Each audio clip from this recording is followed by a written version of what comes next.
Welcome to the Courage to Live podcast. My name is Josh Bitsko, and I'm a retired police captain with 24 years of experience out of Las Vegas. Currently, I travel the country and I teach people about courage, resilience, and leadership. Joined by my co-host and wife, Jenna. Hi. And I know we've been talking about a lot of heavy subjects on the podcast lately. It seems like, PTSD and when you're at your lowest. I think we're going to round that out with another heavy subject and talking about suicide. I and was not expecting you to say that. Okay. but specifically, I'm going to tell a story how it's impacted me personally, and then we'll end up with some tips on for yourself and loved ones. And I think that it's a really important subject. And I think honestly, we've been kind of beating around the bush about it, talking about if you're in crisis or if you're low, but ultimately, this is what we're trying to prevent. And this isn't just first responder or law enforcement specific; it's just life. Mhm. Um, we have been honestly still just traveling nonstop. We finally have like a minute to take a break. And what that break looks like is kid sports. for Yeah. for anybody that follows my Instagram, I'm posting different like games and of our daughter who plays volleyball, our son who plays basketball and football. So that's our idea of a break. And then maybe sneaking in like a date in between at like a local restaurant. Mhm. Where are you taking me? Oh no, I was talking about last week. Oh, But this week, Yeah. I don't know. Probably, where are we going on a date? I think I was going to class it up and maybe Chili's. Well, I do love their chips and salsa. And listen, I'll get you some Bourbon Street steak or Monterey chicken, whatever you're looking for. Big I'll spender. splurge, and Okay. even maybe an app. I feel like Bourbon Street steak, that's Applebee's. Are Oh you mixing that shoot, up? you're right. I thought I was being so clever. Yeah, sorry. Yeah, yeah, Try again. yeah. I'll Well, take the chips and salsa though. I'll edit that out. Yeah. I'll dub over the entree. Mhm. So there's a reason that today we are talking about suicide. It is the anniversary that my brother took his own life, Jason. And, I've talked in other podcasts about how difficult anniversary dates are. Like, he took his own life in 2020. So it's going on 6 years. It does not feel that long. And then sometimes it feels longer, I guess, when we really put it into perspective. But, I've talked about it. I talk about it in my class. I've talked about it in regards to critical incidents, but it's hard not to remember specific dates. Like, and for me, it's, February. My dad passed away February 11th. My brother passed away February 27th. Your birthday is in the middle of My those birthday two is right in the things. middle of those 2 days. And the only time that those dates don't affect me is the times that I just don't remember what the day is that day. Like, I'll all of a sudden, oh, it's already March, and I didn't even think about it. And it's not that the date wasn't important to me. It's I just was so busy and didn't think about the date. But usually it's a hard day. And there's a couple of things that I always try to do when those dates come around is, I try to honor the person when we're talking about specifically like a death, like grieving somebody. And I try to honor the person. Like for my dad, we used to fish and hunt, and he always drank Coors Light, which is honestly, it is, great beer. I wish your dad would have had better taste in Better beer taste. Yeah, something like a margarita maybe, or He did like literally margaritas. See, why don't we do that? Why do we drink Coors Light, which is the absolute Listen, I'm a person of the people, but if I'm choosing a light beer, it's not gonna be Coors Light. Bud Light. I know your dad hated Bud Light, so I'm not allowed to Yeah. drink it on that day. Yeah. But I feel like even like Corona Light, delicious. Okay. I don't know if I agree with that, but Well, it's better on Corona is Coors. only good on a beach, not in morning. Oh, excuse me. So Coors is a morning is a morning beer? Yeah, morning as in you are mourning. Oh, I know. Oh, not like in the morning. Correct. Yeah, it's only Bloody Well, Marys that's why in it the tastes so morning. bad because it's sad. Okay. It's from the Rocky Mountains. So, and then I also try to do something to honor like myself and the grief. And when you think about it, everything that has happened since and everything that, you know, it's what I've been through, what the people in their lives have been through, and so I try to do both of those things on those days if I remember the day that it is. And I would say generally, I think it's maybe once that I was traveling or something and like traveling for the business, and I just didn't remember it was that day. But generally, I do, and like I said, try to, because I think sometimes we get so hyper focused on honoring the person, but we forget about you know everything that we have been through. Like, I'll call my mom, I'll call, but if it's my brother, I'll call his friends, and we'll have a conversation, or they'll call me, like, and we just have the conversation about it. And, talk about how crazy it's been since then. And, like for my brother, we always kind of make a joke, is he was a diehard Dodgers fan. And you know, he did this before the Dodgers got good again. Well, didn't they win the World Series that That year? that year, it was Yeah. COVID, so everyone, like, doesn't count it. Mhm. But yeah, I remember, I remember texting you watching it Mhm. because, like, he was the biggest Dodgers fan that I've ever met, both him and my dad.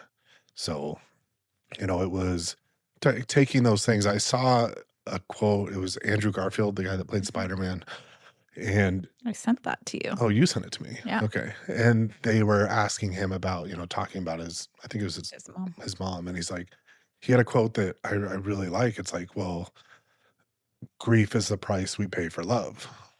Mhm. And so it can really have an impact, on you when you're grieving. But I like transitioning it to the positive, um, and like not just ruminating or just being sad all day, to try and make some positive. You're going to feel sadness. Like, that's just, I think it's natural. I think it's that emotion. But um, I think also like trying to remember the good memories and the funny times and all of that. So, but I also think suicide can be a little hard, or to especially for me, especially for the first couple of years, to focus on the positive, because there's a lot of other emotions that are tied up into it. I've seen that with you. I think it's just, at least from my perspective, I haven't gone through that personally, but it just, the grief feels different in the way that you feel it. Like your dad, is somebody that it he had cancer, so it was a long process, right? And it was arduous, and it was hard to watch, and you were grieving before he was already gone, right? Because you knew ultimately that what was going to happen. And then your brother, it was all of a sudden, in the sense of just nobody, it's not like he was, calling you one day, "Hey, I'm thinking of hurting myself," and then the next day he's gone. Yeah. I mean, it just was a phone call, and there was no, it just was, there was no warning, right? Yeah, well, yeah, like with my dad, it was cancer over several years. And even though there were several times during that process I was completely in denial because I didn't want to, like, acknowledge it. At the same time, yeah, I think internally I was preparing for the worst. And, I had several times with my dad, I remember, hey, I need to really like be present in this moment because I don't know how long he's going to be around. My brother was different because he was in a dark place. He was going through a divorce. He had struggled on and off with addiction, whether it was alcohol or I think pills at times too. And so it wasn't out of the realm of possibility for me. But I also, it was like, I guess maybe even the same time, well, he's never gonna do that. Yeah, I just meant there was not time to mentally No, there was a prepare. shock. There was Right. definitely a shock to it. I mean, I was at work Mhm. and my mom called me. I was in one of my sergeant. I was a lieutenant in IB, and I was in one of my sergeant's office. And, my mom called me and said that, Jason had taken his own life. And it is, being a first responder and being somebody that has dealt with like shocking tragedy. Initially, I just went into work mode. Like, okay, I'll come pick you up. Don't drive, mom, and we'll drive. He lived in San Diego. We'll drive out there and we'll start dealing with it. And so, but backtracking a little bit, he had been struggling and struggling more. Like, he always was a roller coaster with him. Like, he would have a couple years where he was doing great, and he was like one of the smartest human beings that I knew. Like, he had all the intelligence, not a lot of common sense, a lot of times, but all the intelligence. And so he would have a couple years where he's doing really well. He had a really good job. You know, he had a daughter and, his wife and supporting his family and just seemingly, he was always a really joyous person. Like he was always really happy. And then there would be the low times where he would fall back into alcohol or get a DUI or something like that. And it was just always up and down with him. And but this was a down, but in my experience, there was always these ups and downs. And I knew, okay, he's gonna, pull through this. And he had called me a couple weeks before talking about how he was struggling. And I said, okay, I will help you, but you need to come out here because he was, you know, in the middle of a divorce, living in a motel, trying to get back on track seemingly. And I'm like, because I'm not going to enable you out there. But if you come out here, you have a place to stay and we'll help you. And he, didn't want to do that. And so we really didn't talk a lot for those couple of weeks. And then until I got that call when I was at work. And, there was that shock and then just like so much anger. And, I've talked about in other podcasts in my class, anger is that secondary emotion. It's covering other emotions like fear or shame or guilt or pain. And so number one, anger was easier to feel because, it's just not like you're not gutted, right? And I would say like for a couple of years, I was just angry with him. And, it took that grieving process. Like it was so much different, like I said, than with my dad, where it was just sadness, right? And I think being able to mentally prepare, like it still hurts when I think about my dad. But being able to mentally prepare for it eased the shock and allowed me to grieve more naturally, where Jason it was like anger, and then anger was followed by guilt. And I mean, it's been 6 years, and I finally think I'm at a place where I can like, I mean, maybe even just grieve naturally. I would say probably in the last year, you've I feel like, yes, I think the anger, some of the guilt has subsided, so you speak more fondly of him when Yeah. you talk about him and remember him, and um, it's not without that, or it's without that anger that is right there under the surface.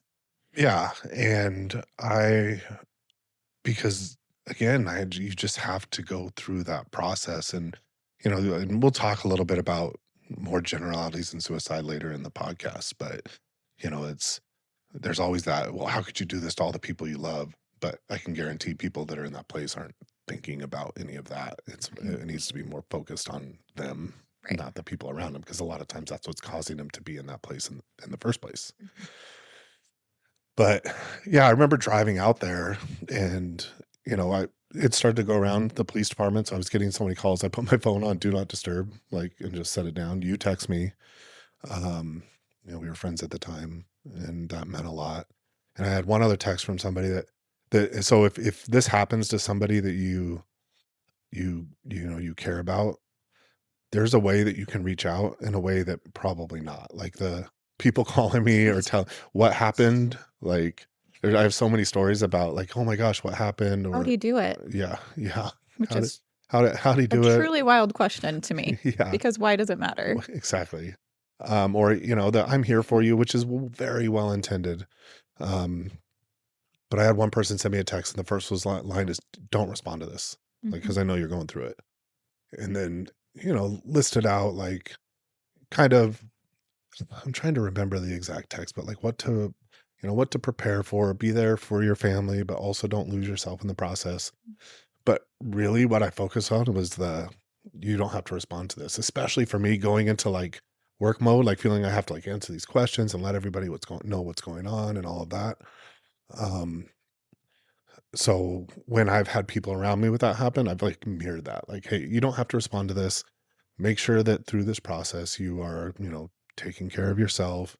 And by all means, end it with like, and if you need anything, like someone to go feed your dog or whatever, well, I'm here for you. But Well, and I've because of that story, I've used that not I haven't had anybody in my life that's had to deal with suicide besides you, but I've used that, for I had a friend um, whose friend passed away in September, and that was what I sent to her. Hey, I don't need you to respond to this. I just want you to know that I'm here for you. I'm thinking of you, whatever, blah, blah, blah. But I loved that line because it takes so much guilt in not, you feel guilt when you don't respond, when you're in a dire situation and you have people reaching out and you want them to know I appreciate that you care about me, but that just feels so heavy sometimes. And so I think it takes that guilt away from the person of like, okay, I don't need to respond. Like, Yeah. I loved that. And so I really try to use that now when I need to in that kind of situation. Yeah, like, it's exactly what you said. It takes because I felt a need to have to respond to everybody. Right. It's like a social norm, right? Someone's expressing a kindness to me, so I need to thank them for it. But that takes that out. So yeah, that person had gone through the same thing, a brother losing their life, so to suicide. So I think, that's what, and we've talked about this before, is when you go through tragedy or crisis, you can let that completely envelop you and never talk about it again, or you can use that to help other people. And that's what my class is about. And I talk about my brother's suicide in the class. But because I think it also gives more meaning to what you've been through when, you can help other people because of that. And that, I think the other issue I think with suicide is it can often, it, it can define that person. Yeah. When now it's like it's a feeling of when, someone brings up Jason, the suicide is always front and center. Sure. And so, which is why I'm happy that I'm in a place I can share like funny stories Mhm. about him, or, good memories about him. And, it's a couple of like Paul and Josh and myself, the Paul and Josh were Jason's like friends since junior high. They played baseball together and stayed in his life, and then became a lot my friends when he moved away. And I'm really close with Paul now. And we got together right after, and when I got back, because it was also COVID, so COVID was at the onset when this happened. So it was, It had to have been, no, I think everything started shutting down right around yeah, Patrick's it Day, was if the I following remember. month. It was That's right. March that everything Yeah. started shutting down. So we didn't have a funeral or anything. Mm. Which is kind of weird because it didn't really give you closure either. Like, not that a funeral is like the end all be all, but Oh, it does give you like something to, I guess, a period on it, maybe yeah. like an endpoint. Yep. And so we got together, we all went out for a couple drinks, and we're sharing stories. And it's funny, and please don't take this as I'm saying Jason was a bad person, because he's not. But we were sharing stories about how, like, at times he could be just a terrible friend. Like, oh yeah, he slept with my girlfriend in college, or, um, but we'd always laugh about it. And even then, I mean, it was a fun experience, and we shared a lot of like, good stories and hard stories. And I mean, I remember that night like it was yesterday. Well, maybe maybe talk about Jason and his personality, his good qualities, his not so good qualities that would result in you guys talking about how he could be a bad friend at times. Yeah, I mean, Jason was that guy that had so much talent and intelligence and really didn't seemingly have to work for it. Like, he pitched Division 1 baseball in college, like, and he was 6 I'm 6'2", 225, and I'm the runt of my family. And so he was 6'4", could like throw in the 90s. Like, he was 2 off from valedictorian, but he like ditched all the time. Like, I was like, how is he doing this? I'm working my butt off to, get A's and a couple B's, and he is just seemingly naturally had it. And he did work hard at baseball. I'll give you that, but he just there. It's seemingly he didn't have to work for much, and he was very charming. Like, he was very funny when you're talking to him. He is like 100% invested in what you're saying and made you really feel like valued in that, which also made him good with the ladies, Yeah. I was gonna including say their girlfriend. you have one friend Mhm. who that is his superpower is being completely enveloped in the conversation and asking you questions, and, like, when he looks at you when he's talking to you, you feel like you're the only person in the room, Yeah. which I can see how that would be good with the ladies because it makes you feel important. It makes Yeah. you feel like, "Oh, he really cares what I'm talking about," right? Yeah. Like And Jason just had that. So like I would see it all the time.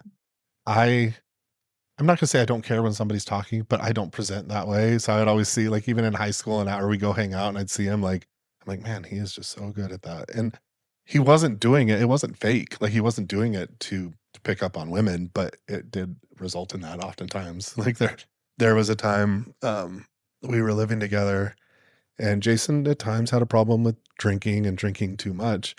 And I hear a commotion downstairs because he had brought a girl home and like he is done. They're done doing what they're doing down there.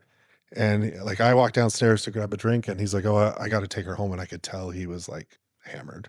I'm like, "No, I'm not going to let you drive." I hadn't been drinking at all. I was at home. And I was like, "I'll take her." Talk about an awkward drive. Driving this random girl my brother picked up from a bar to her apartment across town. mhm. Like, "Hey, so like Tell me about yourself. yeah, how was it?" Oh Like, my it god. just it was a very awkward experience. But Jason, we would always have it always seemed like over the top experiences. Mhm. And, you Was know he, like, dramatic or just, like, everything was just always really like, every experience was just a big experience? yeah, it was fun. He was fun to hang out with. He was fun to like, like I mean, he gave me my first beer when I was 15 with his friends. What are you doing right now? Um, but, I think like there's children that listen to this podcast. We don't advocate that, guys. no, it was terrible, That's terrible life breaking the choice. law, and we don't Terrible life choice. yeah. We don't advocate for breaking the law. No, but I'm just saying I'm using that as an example of it was always like it was always an experience. Yeah. And he was seemingly full of life and really enjoyed it. But I think that's also lends to the big ups and the big downs. Like, he was up here and having fun and all of that, but I think sometimes that life can be lonely Mm. because you're always having to be somebody you're not or Well, it uh, sounds like he was that person. It just he s I never met Jason, so I don't know. I only have Mhm. what you and, um, Paul have to go off of. That's all I have to go off of, but it it sounds like that's who he was. He was a big person. He was a big personality. Um, but I think there comes a pressure with that, right? And there comes a pressure when you're playing D1 baseball and when you're valedictorian, and there's just a lot of pressure to be perfect and to be the best always. And I think that it sounds like he struggled with that. Well, and I think because baseball was his life for so long, when he lost that, he lost a lot of purpose Mhm. or direction. And that's really when I saw the drinking increase and like then he'd get a DUI. He he was pitching at UNLV, but ended up getting in a fight over a girl and breaking his hand, his throwing hand. So he had a red shirt. And then he went to Saddleback, which is a JCO in California. And so he just kind of like once he lost baseball, he lost that purpose. I mean, I did a podcast on having a purpose and finding it and being able to find it in yourself, not just something that like was either given to you, provided to you. Yeah, I was there for that podcast. Yeah. You did do that. I was there too. Yeah, we did that. So I think when he lost that, he was kind of without an oar and was finding that in different ways and coping with problematic coping methods. And um like I said, I think that that's why that is so important is having goals and having a purpose in your life. Because I'll tell you, that man could have been if he wanted to be the president, if he wanted to be a CEO of a company, if he just like would like have a goal and a direction and a drive, he would have those things.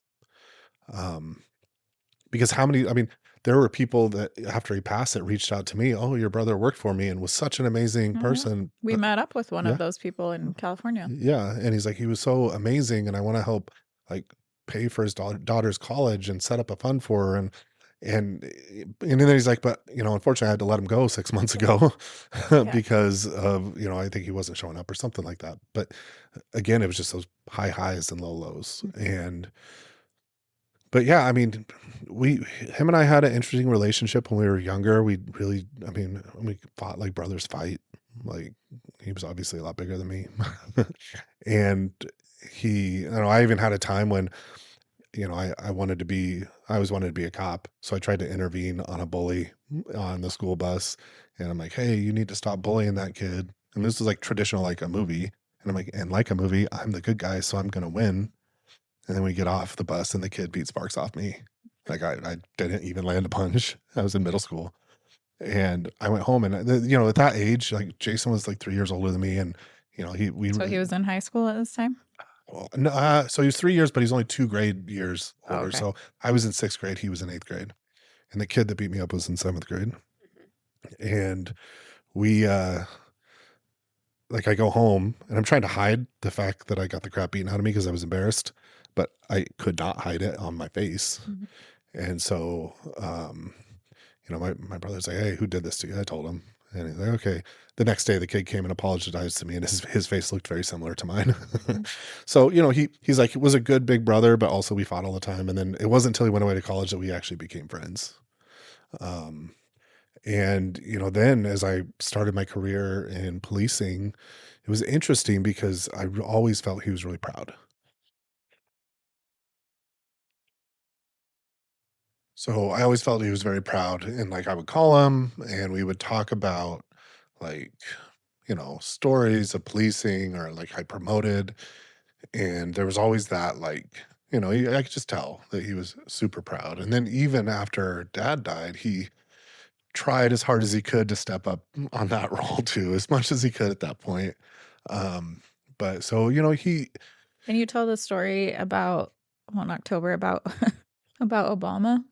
oh my gosh. Yeah, so I had almost 0 online presence after the 1 October shooting, and I did all of what I did, but because I was on 60 Minutes, then there were all these conspiracy theorists and people trying to find me, but because I had no online presence, they were sending literal letters to the K-9 office. There was a mix of, like, fan mail and, like, conspiracy theorists and people wanting to be, like, "Oh, I want the real story. I'm a citizen reporter."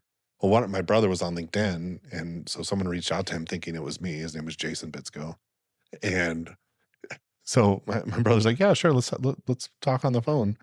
And so the guy calls him, and he literally says, "Yeah, you know what? There was a second shooter." The guy's like, "There was?" He's like, "Yeah, it was Obama." And then so my brother called me laughing about it, and I'm like, "Oh my god, Jason!" Like I literally called the PIO, Carla, and I'm like, "Hey, Your brother's this an my idiot. brother's an idiot. This is what happened." So when she got done laughing, she's like, "Okay, if we get any calls on Obama being the second shooter, I'll make sure we send him directly to you." But Mhm. yeah, he didn't take a lot serious. And it was always, it was always funny. I remember he sent forwarded me an email from his boss at the time, and I can't remember where he was working at the time. This was in 2017, but this long email from his boss. "I just saw this about your brother. Why am I hiring you? Why can't I hire him?" And so Jason, but he was super proud of that. Yeah. And you know what he said then too? We had I don't know, he called me maybe a couple months after. He's like, "You need to start a business. You need to go around and teach about this and talk about it because there's so much value in what your experience and what you can now And write a help people." book. And he Didn't he said, tell "Write you a to write a book." book? Yeah. Yeah. Like, and so, you know, 8 years later, we, he was right. And that's what I mean, though. Jason was very smart Mhm. and he could see 3 or 4 steps ahead, especially for other people, Yeah. but oftentimes not for his own, life. Yeah. Well, I know we were gonna talk about, science. I don't even remember. We're very professional over here. Mhm. We kind of just riff is how Yeah. we do these podcasts. It's actually easier for both of us to just talk instead of like having a script or anything to go by. But I kind of want to pivot in what we had like thought this episode was going to be. Can you talk about what to do? You've talked about it a little bit, but if someone encounter if they are dealing with a suicide in their family or a friend, what can they do for themselves? Like, what advice do you have on that? And then, as a friend, if you know somebody that's going through the grief of suicide, what can you do as that friend? I think that's a better pivot than what we were thinking. Yeah, I mean, I think that when it happens to you, you are going to feel a range of emotions, and whatever you're feeling, honestly, is the right way to feel. You have to feel it. I had to go through my anger phase, It was a long and face, which is well, okay. well, and that's where I'm going to get It's though. okay. And you have to feel. Then, if you're feeling guilt, you have to process through it to finally get to a point where, I mean, yeah. I listen. If you're listening to this, there's plenty of times that I got emotional during this podcast, but it feels different than when I was emotional Mhm. just feeling guilt Mhm. or feeling anger or those emotions. So, know that you're going to feel a wide range of emotions, and whatever you're feeling in the moment is okay. Where I'll pivot is saying, like, you don't have to get stuck in those emotions, and that's what I did, right? And I mean, it was shortly after he passed away that I started therapy, Mhm. but I had so much. I had my dad, I had 1 October, I had an officer involved shooting, I had all of these things, relationship issues, all of these things that I had to kind of get through. And so Jason, like, yeah, I talked about, a little bit, but I really didn't lean into the emotions I was feeling because of that. And And I so, think too, the I don't know that you were ready to lean into that. I think there was, well, yeah, you had all this other stuff that you needed to process through, but I think there was some internal things that you needed to get through.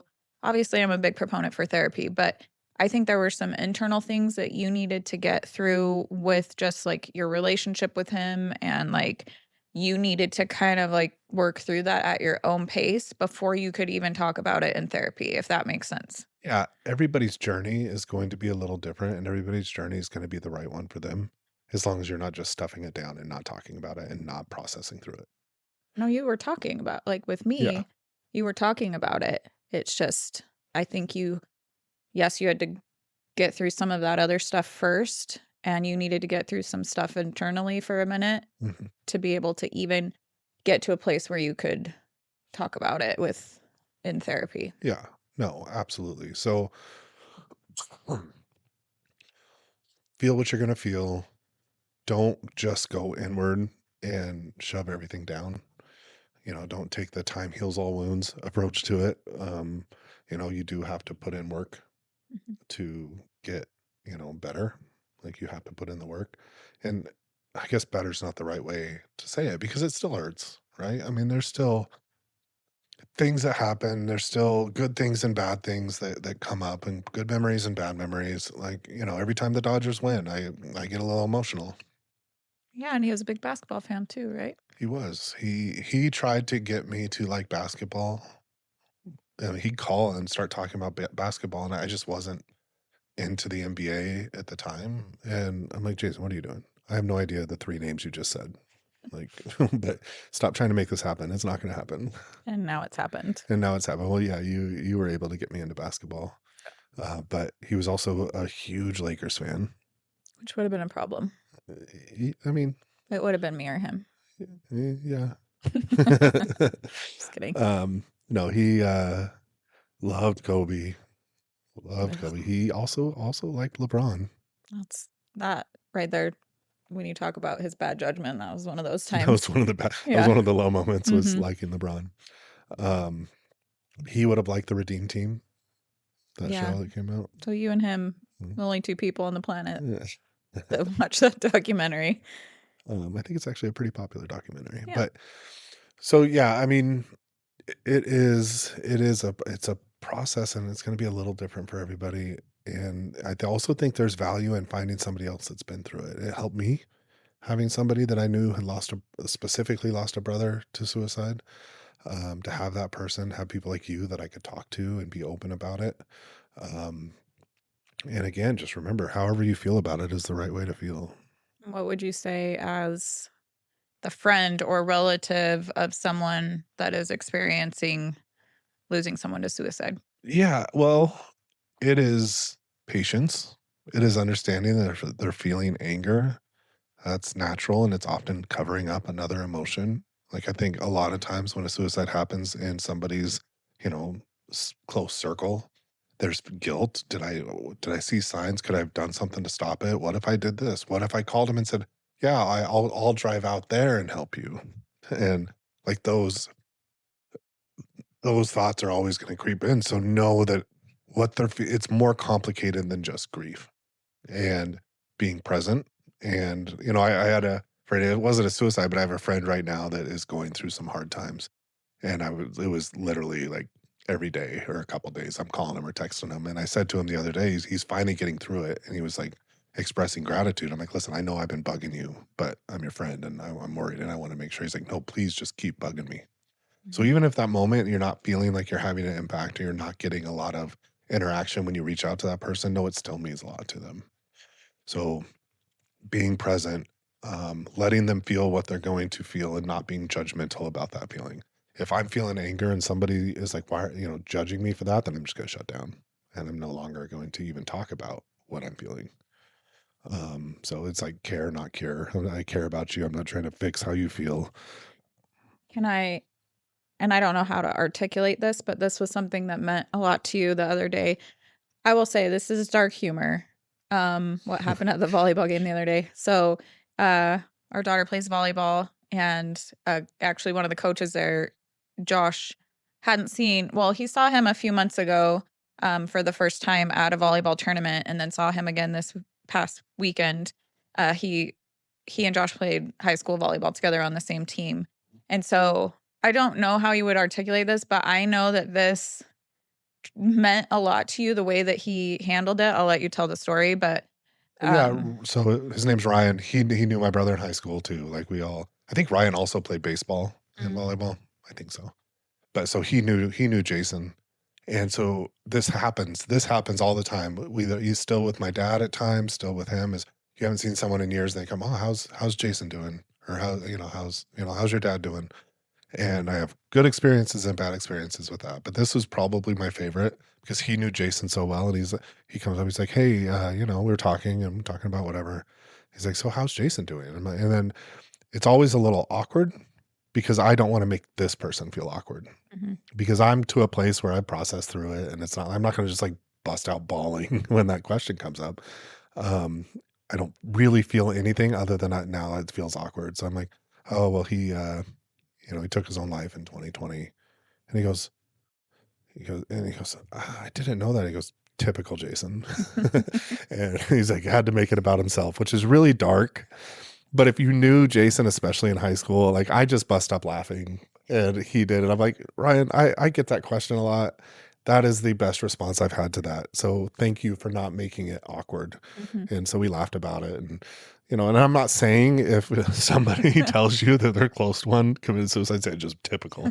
Yeah, that's a specific That's circumstance. a specific personality. Yes. Um, Also, this is, 6 years down the line and not 6 months. So, but yeah, that Maybe did. that doesn't hit as well as I thought, but I appreciated him for that because I know how awkward that is for you all the time, Yeah, so yeah. No, it happens less and less the longer out, further out you get, and but it not still awkward for happens. you, but awkward because you don't want the other person to feel bad for asking the question. Yeah, it is a little awkward for me because No. how do I put it? But yeah, I mean, you're right. It's both of those things, and it's like, but it is mainly I don't want to make this person feel awkward and ruin their day because like, oh my gosh, I brought up his dead Dead brother, brother. yeah. Yeah.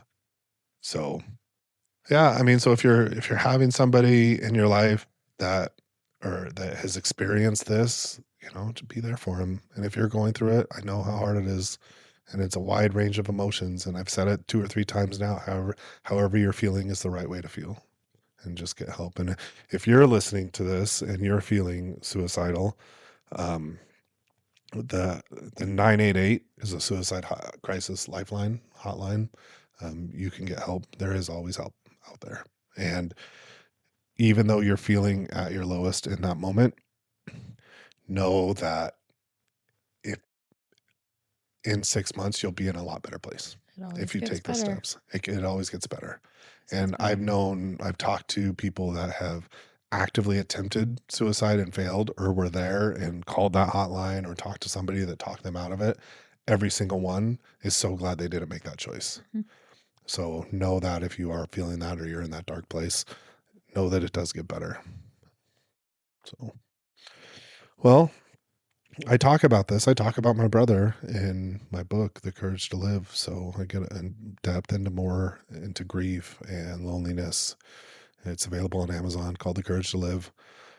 Um, if you liked what we talked about, please subscribe, leave a review.